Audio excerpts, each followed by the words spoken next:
T twenty বিশ্বকাপের মাঠে লড়াই শুরু হওয়ার আগেই বাংলাদেশের যাত্রা থেমে গেছে। তবে একটা প্রশ্ন এখনও ঘুরপাক খাচ্ছে, ভারত ও পাকিস্তান যদি নিরপেক্ষ ভেন্যুতে খেলতে পারে, বাংলাদেশ কেন পারে না? প্রশ্নটি শুনতে সহজ, জনমনে যুক্তিসঙ্গত, কিন্তু আন্তর্জাতিক ক্রিকেটের শাসন কাঠামোয় ঢুকলেই বোঝা যায় এখানে আবেগ নয়, নিয়মই শেষ কথা। ভারত পাকিস্তানের নিরপেক্ষ ভেন্যুতে খেলা আন্তর্জাতিক ক্রিকেট কাউন্সিল থেকে আগেই অনুমোদিত, বোর্ড স্বীকৃত একটি টুর্নামেন্টের কাঠামোর অংশ, একটি নীতি, বহু বছর ধরে তৈরি হওয়া এক প্রশাসনিক সেতু, যার উপর দিয়ে দুই দেশ ক্রিকেট খেলতে পারে রাজনৈতিক অচলাবস্থা এড়িয়ে।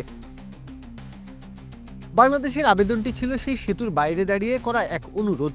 সূচি প্রকাশ হয়ে যাওয়ার পর টুর্নামেন্টের অপারেশনাল চাকা ঘুরতে শুরু করার পর ভারত থেকে ম্যাচ সরানোর দাবি। আর আইসিসির চোখে এখানে পার্থক্যটা গভীর হয়ে যায়, একদিকে নিয়ম প্রয়োগ, অন্যদিকে নিয়ম বদলানোর অনুরোধ। ম্যাজিক হার্বাল টুথপেস্ট দূর করে দুর্গন্ধ সৃষ্টিকারী দাঁতের সমস্যা। ইয়েস, দেখাও তোমার ম্যাজিক।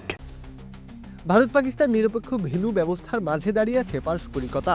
ভারত হোস্ট হলে পাকিস্তানের ম্যাচ বাইরে, পাকিস্তান হোস্ট হলে ভারতের ম্যাচ বাইরে, দুই দিকেই সমান নিয়ম। এ কারণে এটি নীতি হিসেবে দাঁড়িয়ে থাকতে পেরেছে। বাংলাদেশের ক্ষেত্রে এই পারস্পরিকতা নেই, এটি ছিল একতরফা অনুরোধ, ভারতের ভিতর থেকে নির্দিষ্ট কিছু ম্যাচ সরানোর দাবি। আইসিসির রাজনীতিতে এই একতরফা চরিত্রই বৈধতার প্রশ্ন তোলে, কারণ একটি দলের জন্য মাঝপথে বিশেষ ছাড় মানে ভবিষ্যতের জন্য নতুন নজির। ভারত পাকিস্তানের ক্ষেত্রে নিরাপত্তা ও রাজনৈতিক বাস্তবতা বহু আগেই নথিভুক্ত, তাই সেটি নীতিতে রূপ নিয়েছে। বাংলাদেশের অনুরোধ এই মানদণ্ডে পড়ে না বলেই আইসিসি সূচি বদলাতে রাজি হয়নি। এমনকি সময়টাও বাংলাদেশের বিপক্ষে গেছে। বিশ্বকাপ সূচি প্রকাশ মানে শুধু ম্যাচের তারিখ নয়, এর সঙ্গে জড়িয়ে থাকে নিরাপত্তা মোতায়েন, সম্প্রচার পরিকল্পনা, ভেন্যু ব্যবস্থা, টিকিটিং, স্পন্সর চুক্তি, ভ্রমণ ও আবাসন। এই জালের একটিও ছিঁড়লে পুরো কাঠামো নড়ে যায়।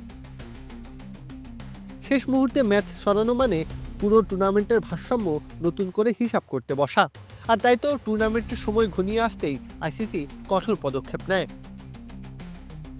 এর পেছনে আরও একটি কারণ অবশ্য আছে। একবার যদি কোনো দল শেষ মুহূর্তে চাপ দিয়ে সূচি বদলাতে পারে, পরবর্তীতে এটা আবারও হবে। তখন সূচি আর সূচি থাকবে না, হয়ে উঠবে দর কষাকষির টেবিল। প্রত্যহ কাব্য, খেলা ৭১।